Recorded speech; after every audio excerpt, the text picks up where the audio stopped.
October, everyone, and good whatever moment of the day you are enjoying on your time zones, either now as you are watching us live, and I can see in the comments people saying hello from literally all over the world. It's so nice to see your comments.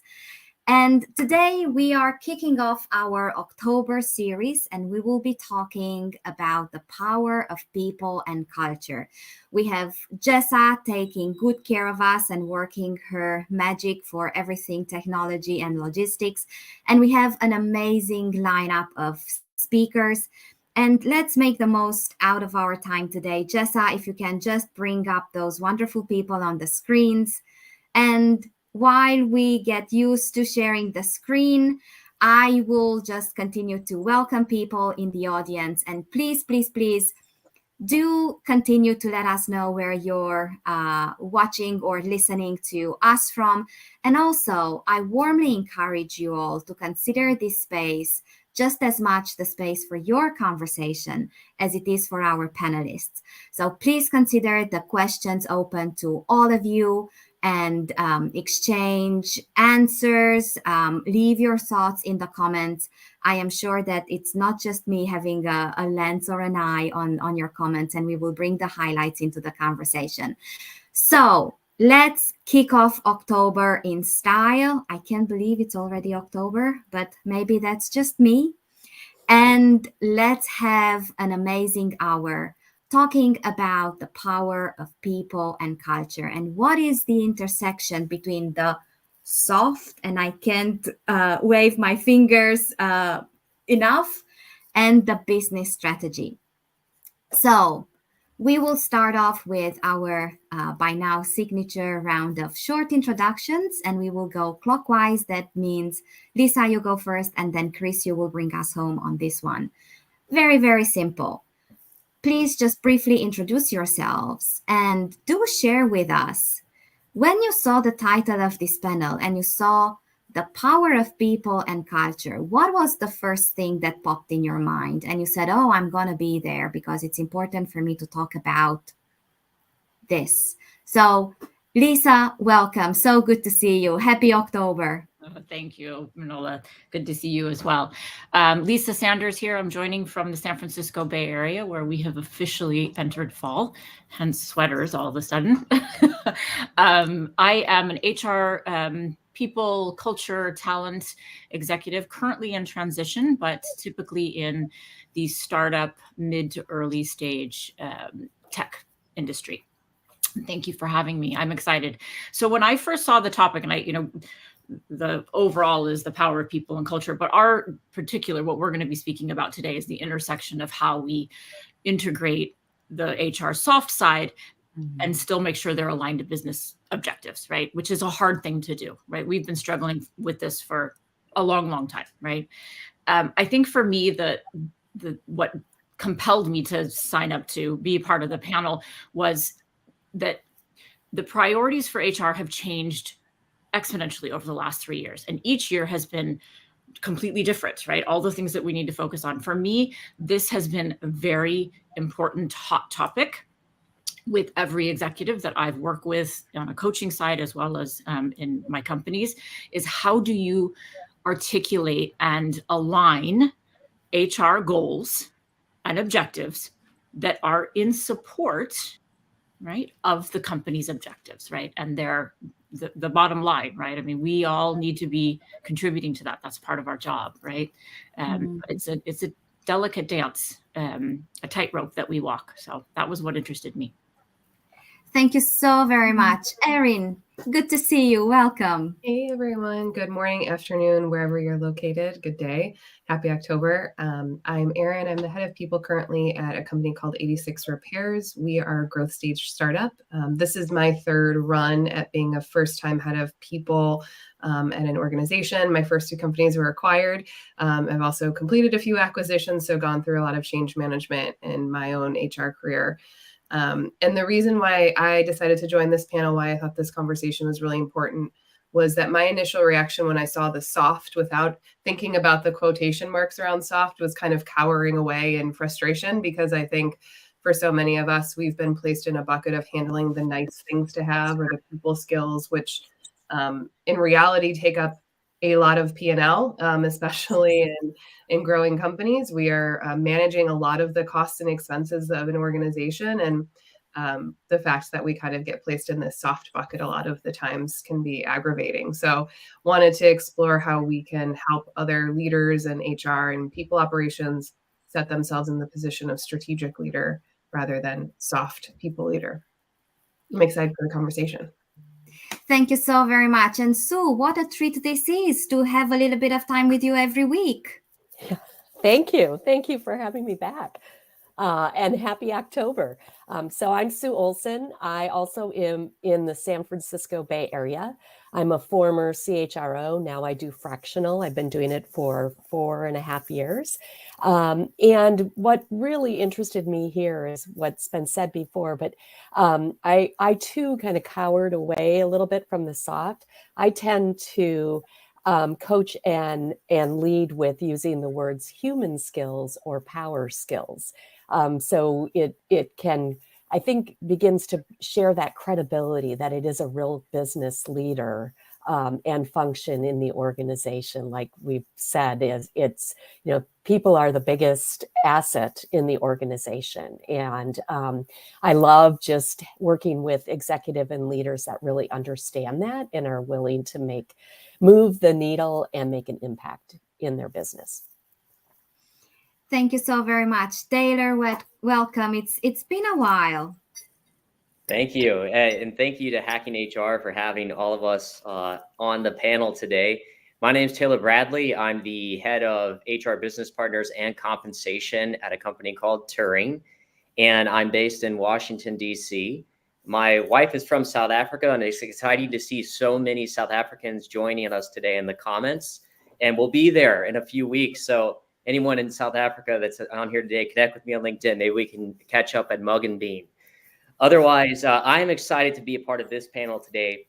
Last week, we were also on a panel, and I shared what I view as the relationship between employer and employee is symbiotic.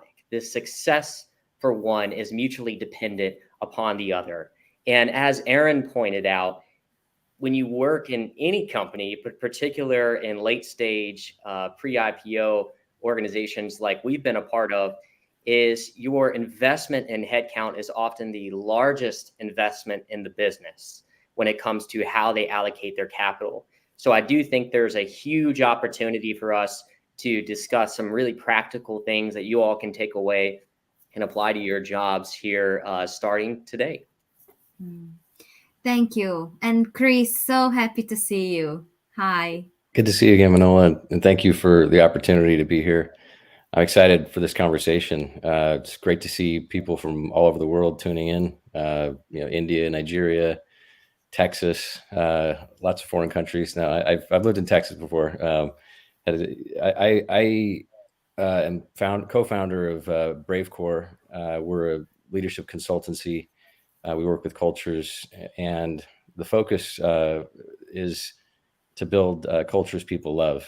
And I think aligning that with this topic is, where I have been focused. And I think, when you look at companies that have been doing what we're all trying to accomplish, right? As we look ahead into the future, this next wave, there are some key ingredients that they have been doing well for a long time.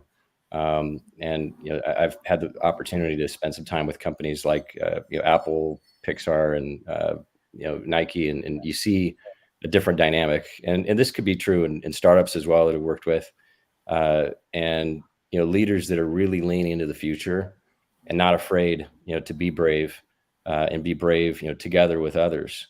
And when we say build cultures people love, it's not just inside the company, but outside, right? That consumers, the people that are using the products and services will love. And these things have never been more aligned. Like this opportunity has never been as big, right? For everyone, for us in HR as to kind of leading and influencing leaders to think differently and work differently together. So I'm really excited about this conversation, and it sounds like we got some really great perspectives and experiences, people on this panel. So I'm interested to learn more from everybody, and looking forward to comments in the chat as well. Mm. And since you mentioned the comments in the chat, I just saw one that totally hugged my heart. I saw hello from Romania, from my birth country. So that was really a great gift on this Monday. Now, before, I loved how Lisa said that it's this dance between the soft side and the business side of a business. Before we go into the music and the steps of this dance, I would really like to start with challenging a little bit and even disrupting this mental binary setting of there's a soft strategy and then there's a business strategy. And I don't know why, but every time when we go into the questions, I go diagonally first. So Sue, I would invite you to pioneer us into this round of answers. And then everybody, you know the drill. It's unmuting competition officially open. Just build your conversation. So Sue, let's challenge that a little bit. Sure. So I would say the soft, I think, means different things to different people.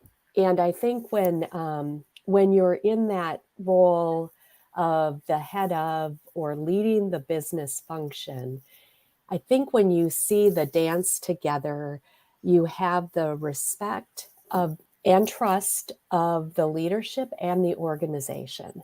And I think that comes when you're looking at the business and you're aligned with what the leadership and the business needs, and then also the people. And I think that intersection takes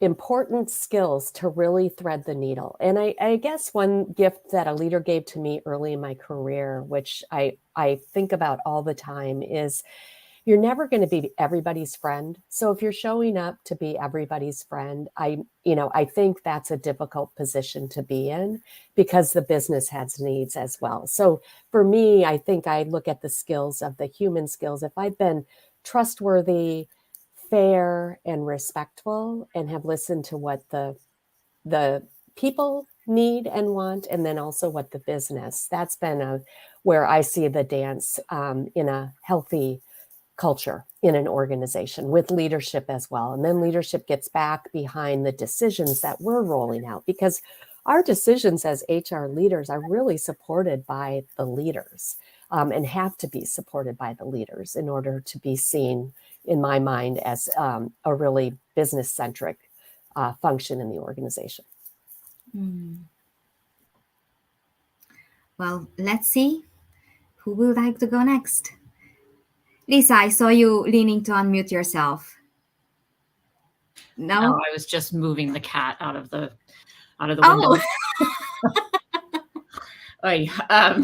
So yeah, I want to touch on what someone brought up, and I think it might have been you, Aaron, and really everybody, that we have to be very aware, and it's something that I think we may forget from time to time, that our people are the largest line item on your balance sheet, right? And we are responsible for that, right? That is us, right? We are at the head of that. And I think that sometimes we can forget that is an important metric and goal that we need to be aligned with, right? And that's on the business side, right? How do we make sure that the business is successful, understanding that we manage the biggest line item on the balance sheet, right? It's a big responsibility. I think that the important thing for me for this year is to focus on like 5 things that are really important for either specific to the organization or as a whole from, the HR trends. And, for me recently, I've been very focused on where AI and people align, right? And find a symbiotic relationship. Okay. We have to be more efficient, right? We need to be able to do all of the stuff, all of the tactical stuff quicker so that we can focus on the soft side, or the community side, the, as you said, Sue, not necessarily soft, but the human side, right, of our job. And making sure that we have enough time to do that is really important. So, I've been very focused on how AI will help us, not replace us, right? And I think that that's one of the big things for me this year, is to focus on how we intersect those and work together to really elevate our time on focusing on the human side. Chris, I saw you unmuted a little bit earlier. Yeah, I agree with what Lisa said, and I think there's a lot of new areas of exploration, right? What technology can do. We've talked a bit about this relationship between leaders and employees. I think when we ask ourselves about mindset, there's something that Stephen Covey would say is, it's one thing to deal with behavior and to describe it in its own terms. It's an entirely different thing to influence people to shift their perspective of their own role. And so I think for leaders, they have to see themselves differently. We've been in this time frame for a while, actually several years, actually decades really, of this power struggle between employees and employers. And right, oftentimes the answer for employees in this power struggle is they leave or they flex their power to leave.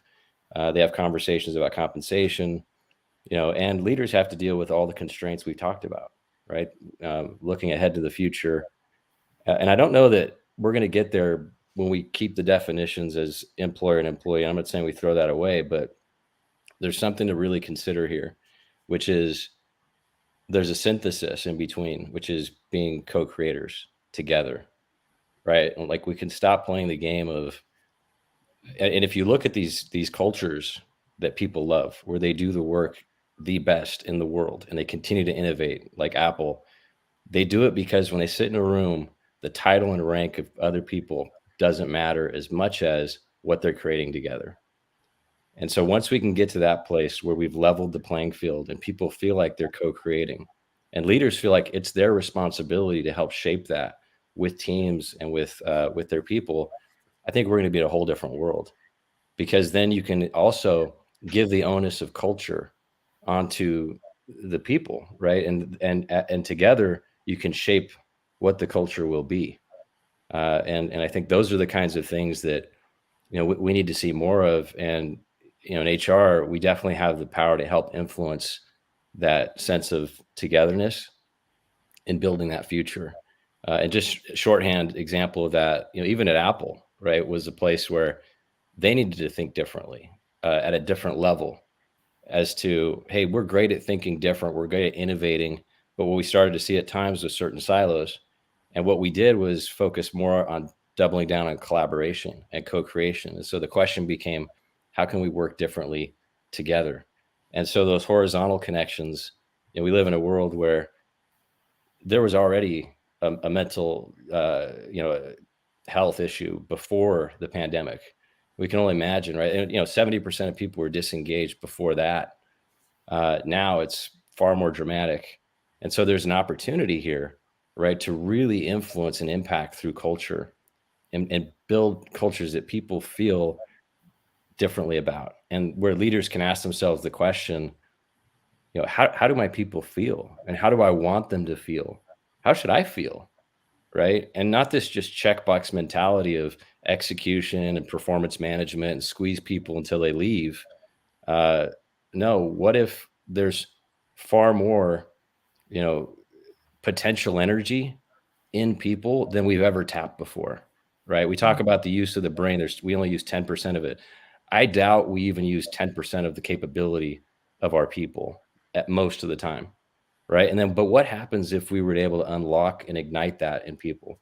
So that's just a thought. I think those are the kinds of things that, as we think about shifting that relationship, and if people can see themselves as co-creators and be invited into that conversation, and if leaders can do that, what would the world be like then?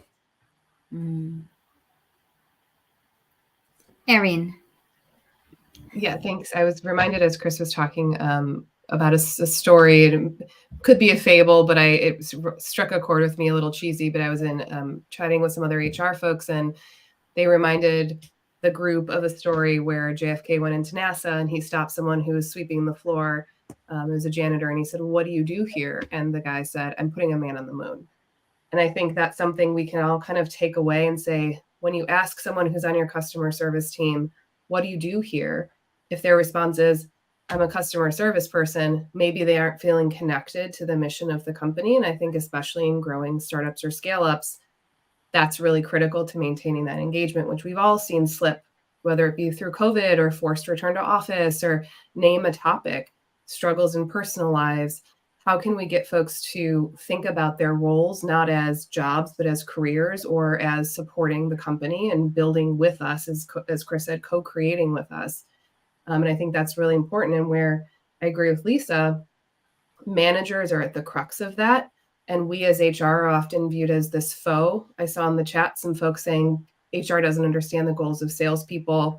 I was a salesperson. HR is not my first or second career. So some of us do have a lot of empathy for work that folks are doing, but we're often put in the position as not ally, but another form of keeping the people in the company down. And so how do we kind of shift that perspective that HR is here to build a business? We are here to support the people to do that mission with us. And we are here to act as consultants for the leadership team, understand where there are gaps and help fill them. We're here as a partner. We're not here as an adversary. And I think, for me personally, seeing all of the HR memes out there, like HR not working for the employees, it's so frustrating, because I'm sure all of us in this room are doing just that. But people don't see that work because we're often behind and on the sidelines, which I think is where this conversation of why soft is kind of put in the back burner is so important for us, and how do we get ahead of that? And happy to jump in here as well. So when I spoke before about the employee and employer being symbiotic relationship, mutually dependent on one another, as some of the panelists have pointed out, the connection between those two is the talent strategy.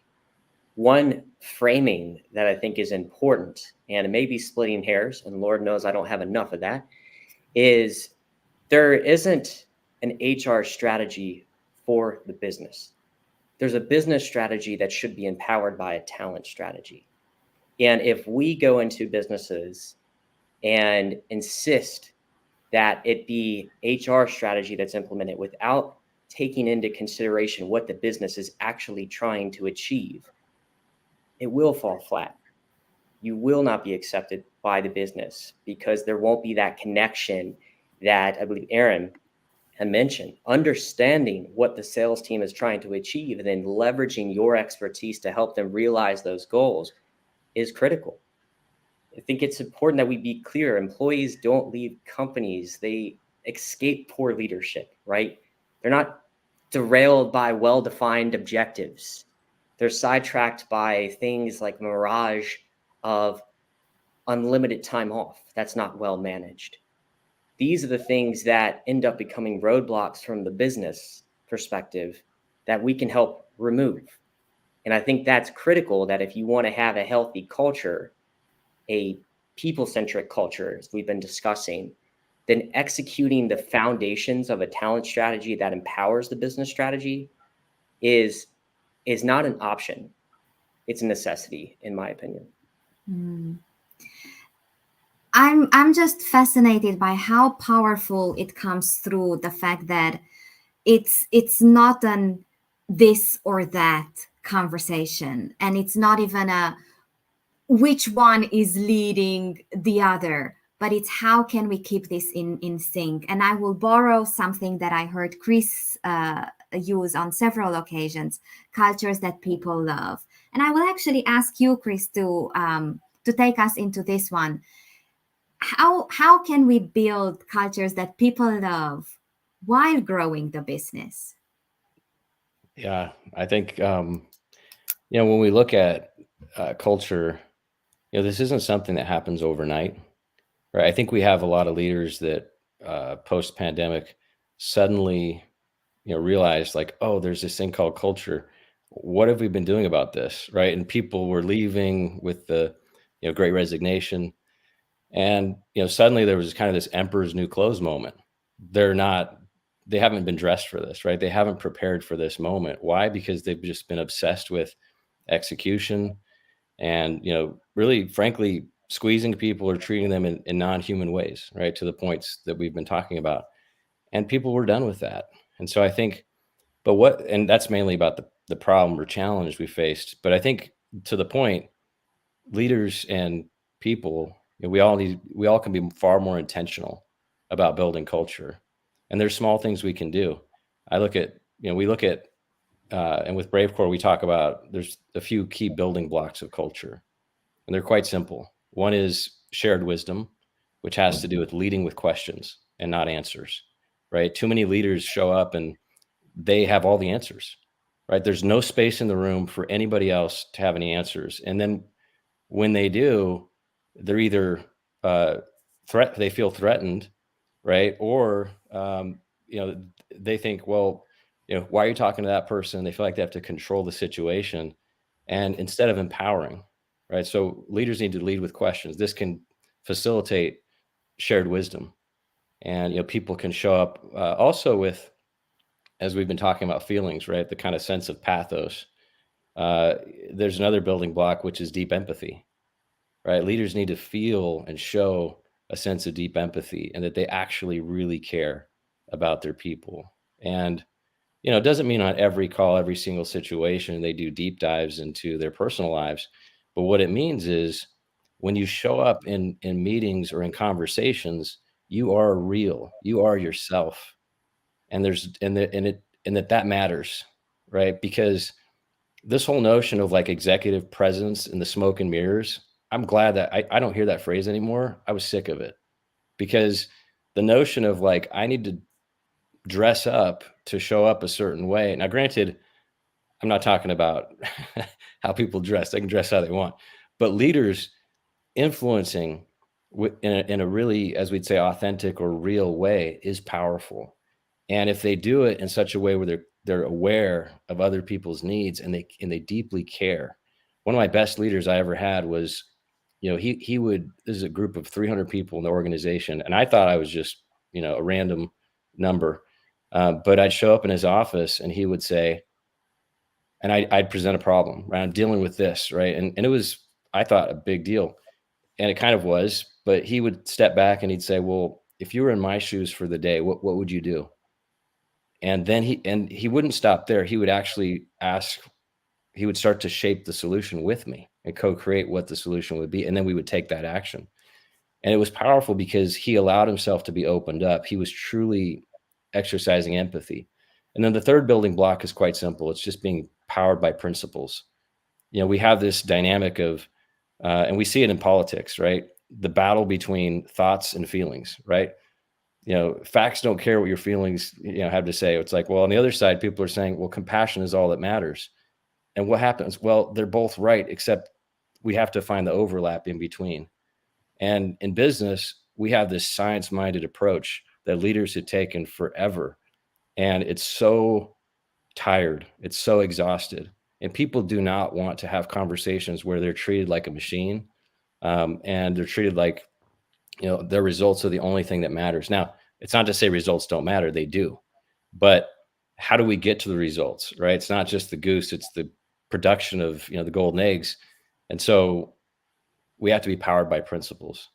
And what are those principles? They're ancient wisdom. It's timeless, right? One of the things the pandemic has also taught us is to step back and to zoom out and to get into meditation, and not just a meditative approach to going out in the wilderness, but I think in our meetings and in our conversations, being brave in such a way that we feel something different. And I think those are the kinds of things, when we think about cultures people love, that they'll show up for.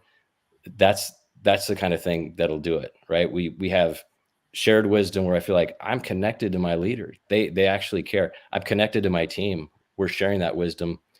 We care about each other as far as empathy. So you got mind, heart, and then principles, that spirit of truth where you're like, hey, I feel like this thing's tethered, And so, for example, with Tim Cook, they asked him, how do you think about Apple in 10 years?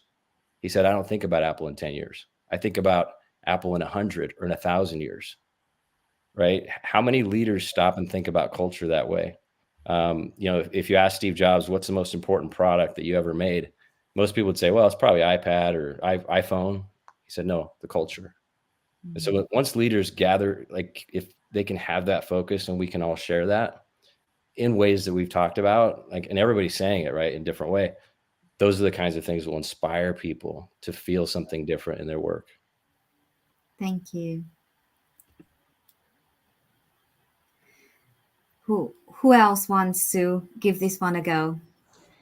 Oh, I'll take a stab at it. I'm going to pull out two things that Chris talked about because I think that all of them are important. But two of the things that kind of stuck out for me are the shared wisdom. Right, one of them. It is super important, right, that we create a safe haven for open communication and conversations, right, where people don't feel afraid to bring up an idea, to talk about, what they felt like went well or didn't go well or whatever. So, creating that safe haven is super important, and encouraging honest dialogue, right, in your meetings, in your one-on-ones, in your your interactions with people, right? We do it all day long. It is super important. And I think it's one of the things that we need to focus on this year for sure. And going forward, it doesn't mean that we haven't in the past, but I think there needs to be an emphasis on that shared wisdom that we all have something to contribute, right? And that's good, right? It's good for the business, right? It's definitely going to help be in line with the business goals, right? So I think that's one of them. The other was authentic, right? That's something that's been thrown around a lot lately, especially in our space. And the past 2 years, we've certainly seen that empathy, authenticity, the vulnerability becoming not only accepted, but expected, right? From our employees, right? Of us in HR or just really in leadership, period. And leaders are now talking about the importance of these characteristics, but they're struggling how to model it, right, in a day-to-day behavior because it's new, right? I think that creating relationships influence workers' experience, right? And I think it all starts with relationships, right? You have to have relationships with really everyone in the company. And I think it was Sue, did you mention that we don't, or maybe it was Aaron, that we don't know every function in the company, right? We may not have been a salesperson, so we may not understand that. I don't think that's an answer that we can give anymore. We can't say, well, I don't really understand that. We have to understand that, right? And if that means we need to walk in their shoes, then we better do that, right? Because all of our objectives need to be in line with every single one of them. I'll give you an example. So product, because I'm at the head of, all workforce planning. I request respectfully, in whatever role I'm in whatever company, to be a part of product roadmap sessions. And the reason I do that is because if I don't know what they are building today and what their plan is to build for the next 12, 18, 24 months, I can't effectively put together a hiring plan in support of that, right? And it takes planning, right? You can't just go, oh, okay, well, now we're going to hire these 10 people. Well, that's not fiscally responsible, right? You can't do that. You got to put everybody on the food chain and go, okay, where can we potentially upskill? Where can we, maybe move people around? Where are we naked? And like, oh my God, we're never going to meet that goal. Together with the leaders and the managers of these teams that are moving in the direction of what the product is. So I don't go in there with any real opinion. I'm really there to observe and understand, right, what the plan is for the product roadmap for the company. And the same with sales, right? I go to the sales meetings because I want to know what's going on, right? I want to hear what challenges they're having, right? I hear differently than sales leaders who will typically come into my office and close the door and go, okay, what did you hear that I didn't, right?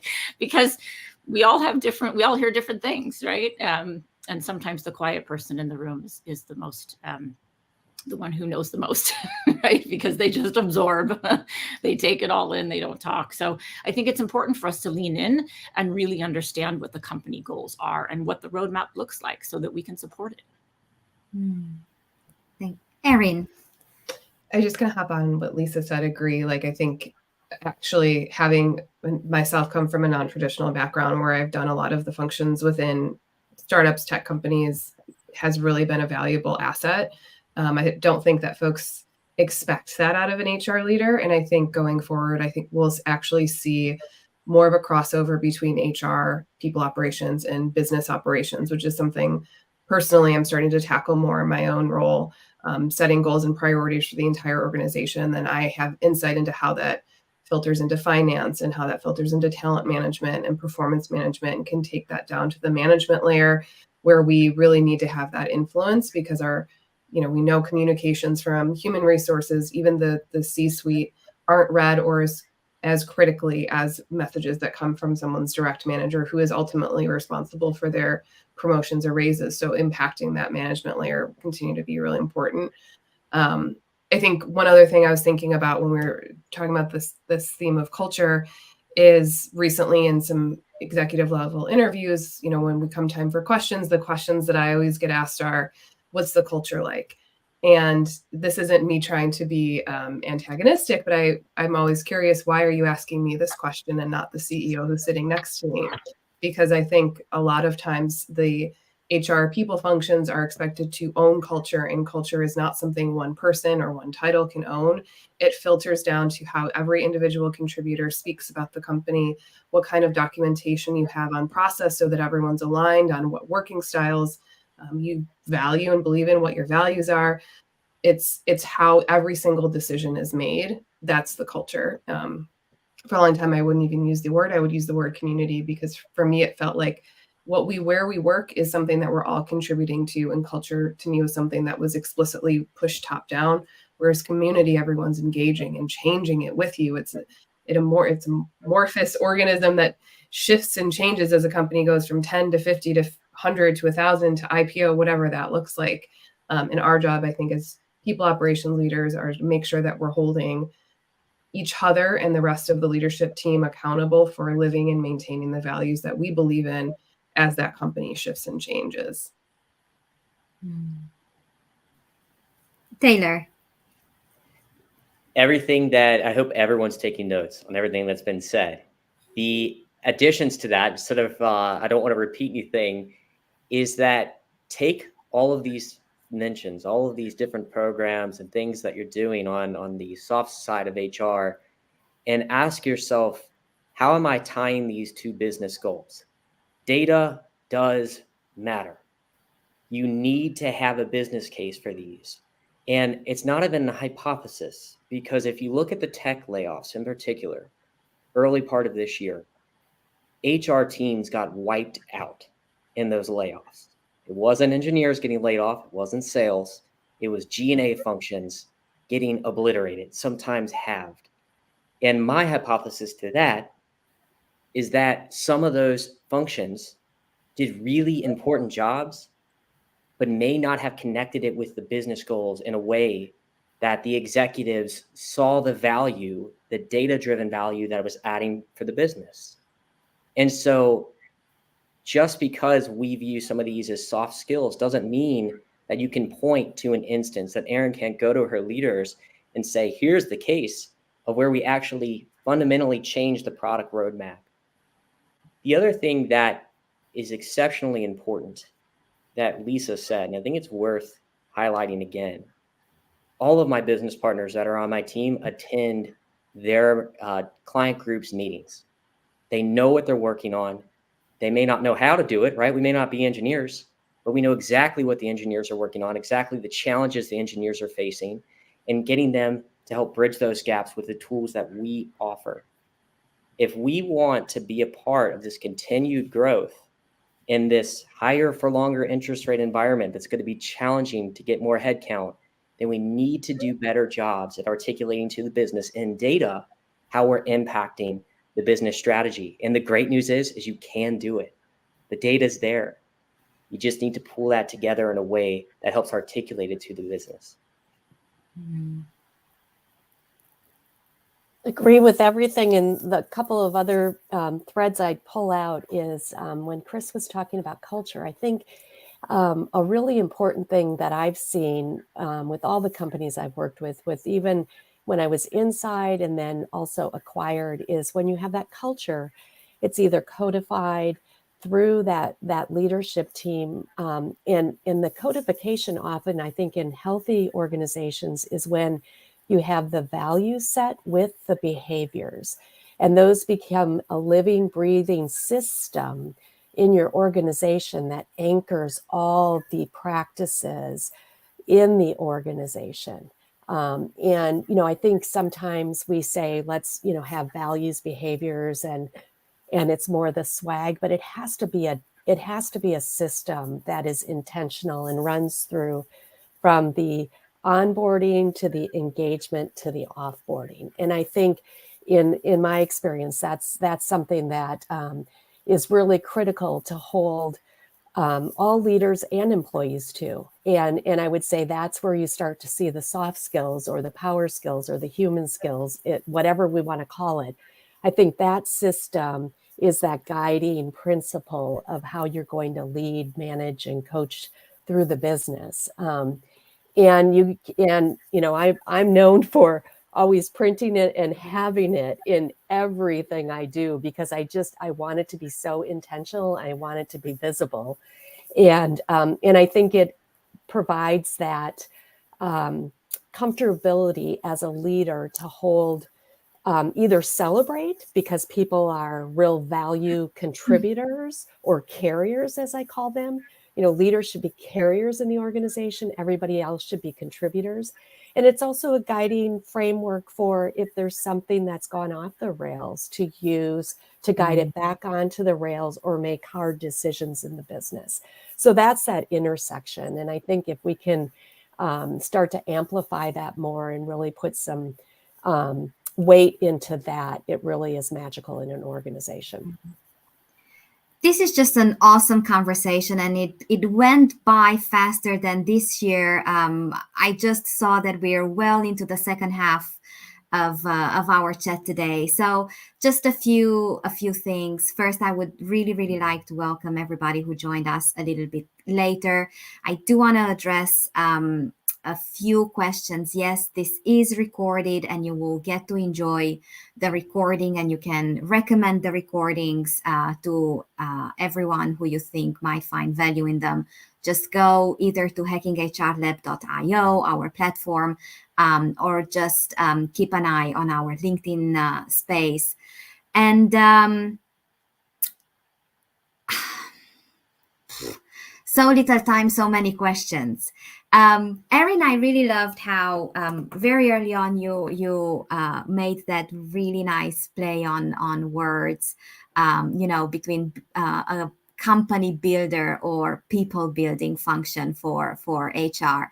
And I would really love to go back and pick up that conversation, Candy, and ask you to lead us into this part of looking how HR as a function can showcase their value as such. I think I would echo what Taylor said, which is a great way to kind of tie these ideas together, which is we as leaders need to be able to show the data on why we are a company builder, why we are supporting company initiatives. So having very clear KPIs or goals, whatever you call them in your organization, that are tied to your company KPIs. So for example, currently at 86, we have a set of 3 KPIs, core KPIs: growth, happiness, profitability. There are certainly company metrics that we track there from a revenue perspective. Our then people KPIs are tied directly to growth, happiness, and profitability. And where we found a lot of connection is with happy employees, we have happy customers. And everything we do is keeping the customer in the center. So as a tech-enabled service, our core offering has a lot to do with our customer service team. And if they are happy, they exude that when they take a phone call, when they respond in kind on a ticket. And part of our job as heads of people or people operations folks are to give them the tools they need to have the context to do their job efficiently and effectively, and also help their leaders tell them why they matter. So going back to that example of like, I'm here to put a man on the moon, I'm not a customer service person. I'm here to help your company operate better, and helping them understand how the work they do day to day ties to that mission. And us then on the people operations team can track that through engagement survey results. We can filter that by team. We use Lattice to do that, so we can really identify patterns and trends. We've started to do quarterly meetings with every single functional leader to talk about their engagement survey result trends quarter over quarter, to talk about performance improvement plans or value improvement plans or retention, uplift, up levels, all the things, so that we can be a true partner. I know we're spoiled because we're still a small company. However, I would say on the HRBP side, these are things that's why that function exists, is to support the leaders in those individual teams. And we on the people operations team can have the metrics to support that effort, whatever that looks like.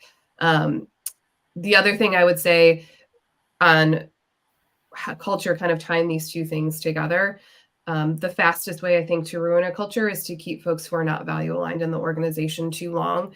And this is something where we on the people operations team have a more objective perspective on employees who are not, maybe they're high performers in their day-to-day, but they're not aligned with the company values. They're hard to work with. And I think we underestimate the amount of time and effort it takes to work with someone who is a time sucker or motion sucker. And we on the people operations team, as they're not their managers, we can kind of be that like, hey, this doesn't seem to be going so well. You seem to be bringing this person up every one-on-one. Your stomach is in knots. And if you asked yourself the question, if this person resigned tomorrow, how would I feel? And you would feel relief. Maybe it's time that we start to talk more with that employee about if this is the right place for them. So I know there's a lot of different ideas, but I would echo what Taylor said. That data piece is so important for us to tie back to business objectives and identifying, going back to the earlier conversation, that people are our top expense, and making sure we have the right person in the right seat. And that's something that all people leaders, I think, can impact.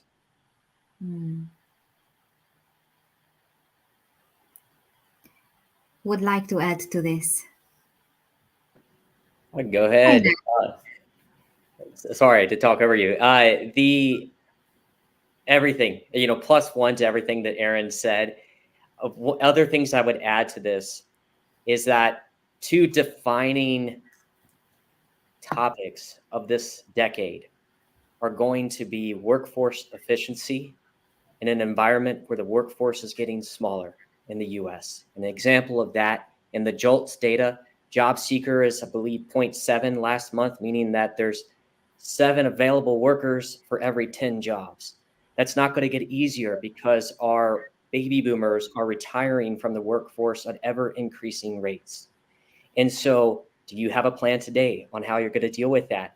I believe it was Lisa that mentioned, I'm pointing up because she's like in my box above me, mentioned AI. This is a huge opportunity for HR leaders to be a part of this. And it's not just the shiny new tool.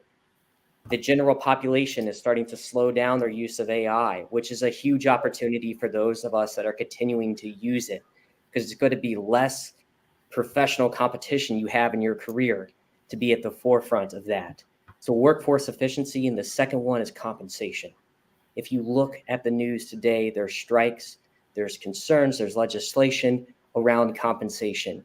And this is a fundamental thing to our employees. It's what puts food on the table.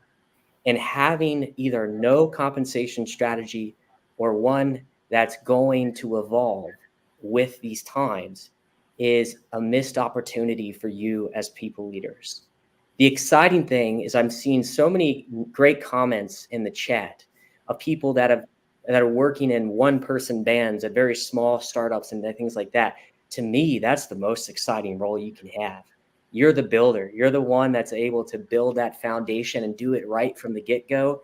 And I promise if you do these things correctly at the start, it will have an exponential impact later down the line.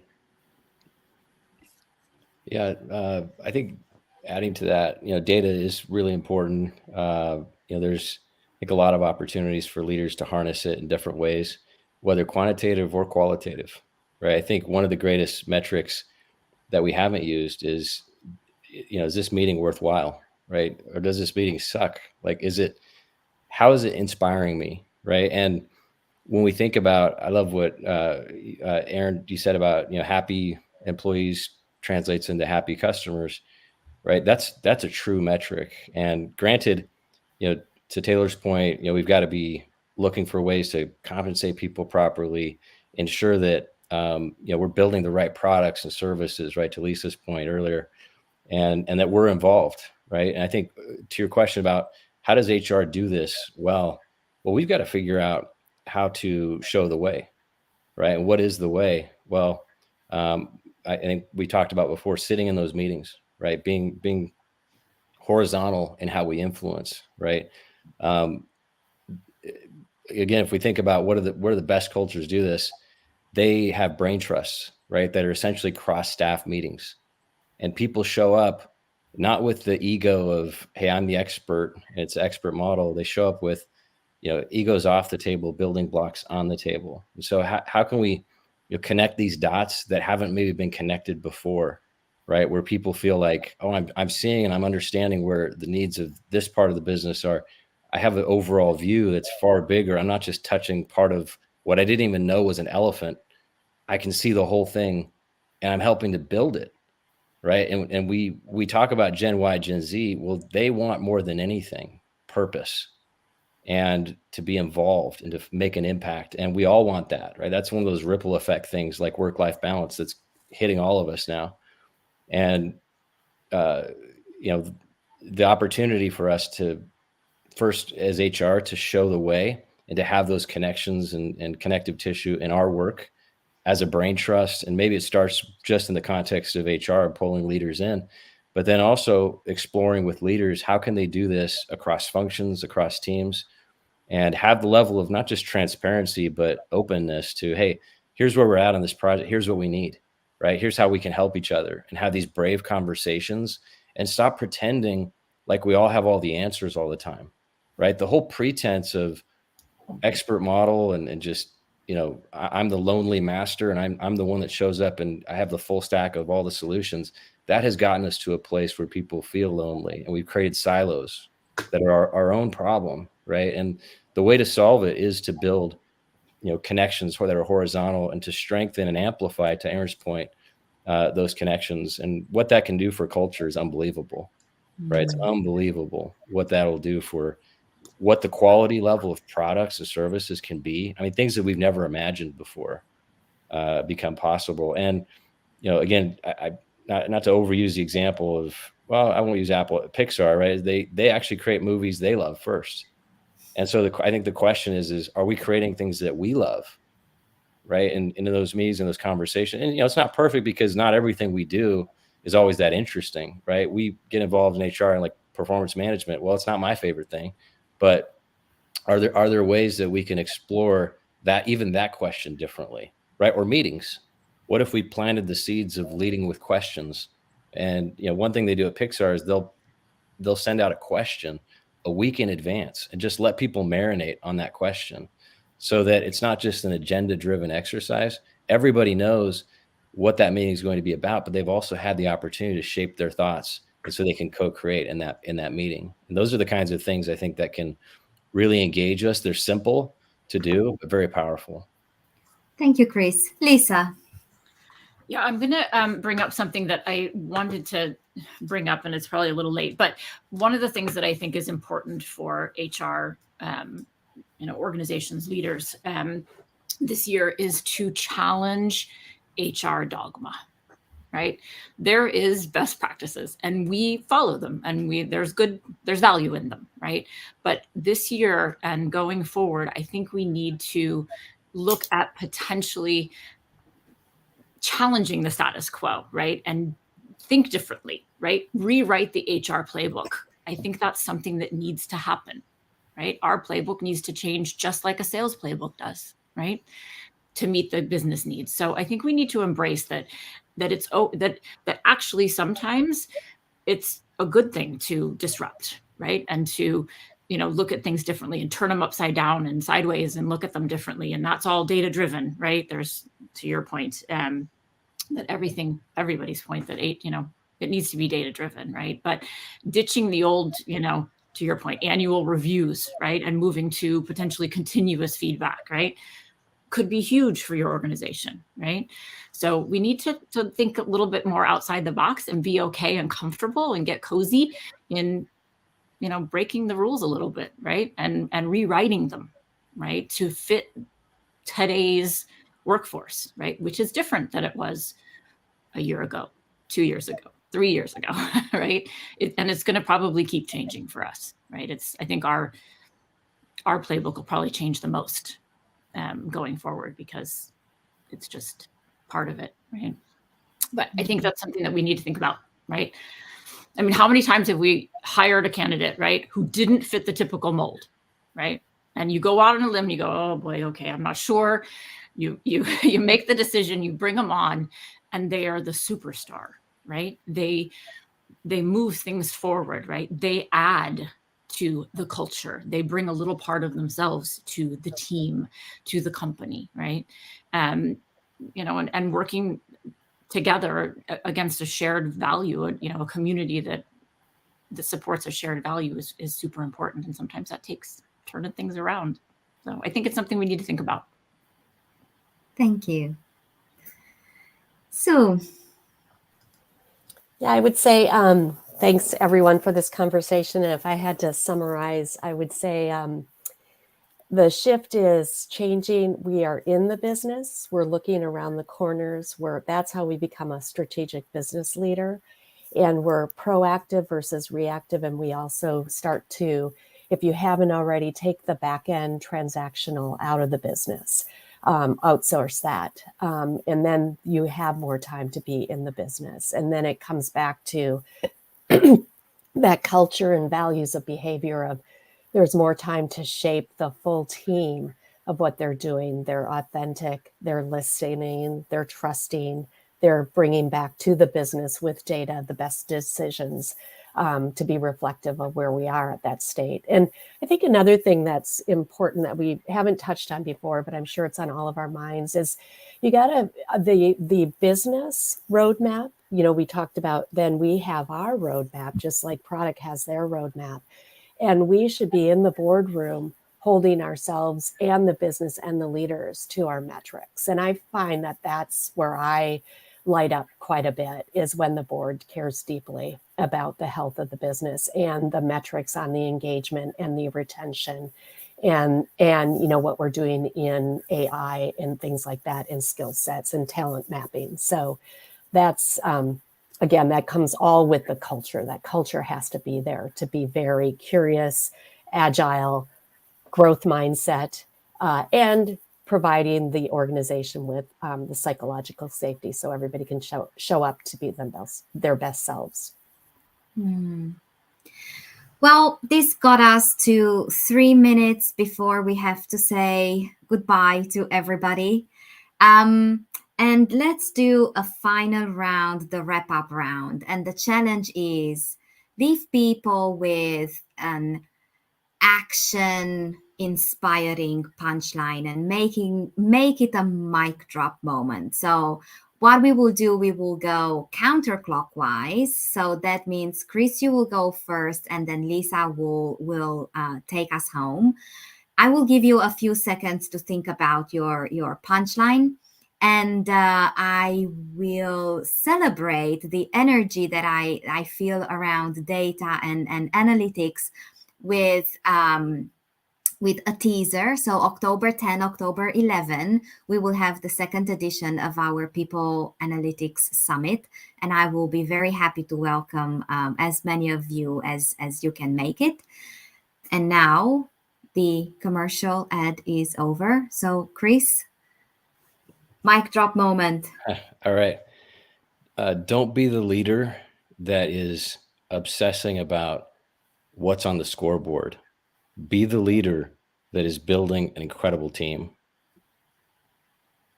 Thank you. Taylor.